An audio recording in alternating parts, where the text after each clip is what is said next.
The alien war had dragged on so long the word, tomorrow, had become a joke. The trenches on HFY weren't much different from those on Earth a century ago: mud, cold rations, and a smell of fear. Overhead, the stars burned bright, untouched by all this nonsense. Private Alvarez lay on his back between bombardments, helmet tipped over his eyes. His squad mates mocked him for stargazing. But he always muttered, "The universe is watching. Might as well look back."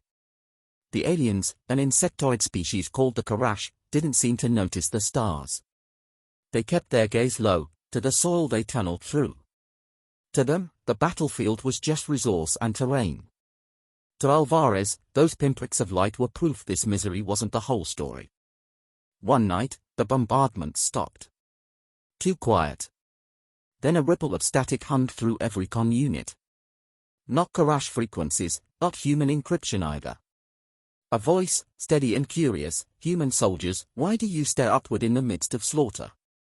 The trenches erupted in confusion. Command shouted for silence, but Alvarez couldn't resist. He keyed his MIC and said, "Because it's the only beautiful thing left."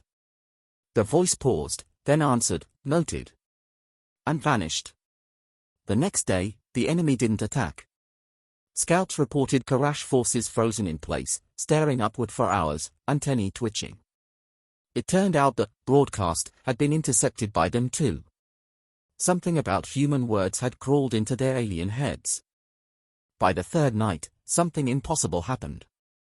The Starlight itself bent lower, brighter, as if responding.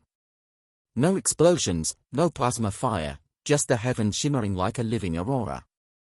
Both humans and Karash lifted their faces, silent. Alvarez whispered, "You see it? They are listening."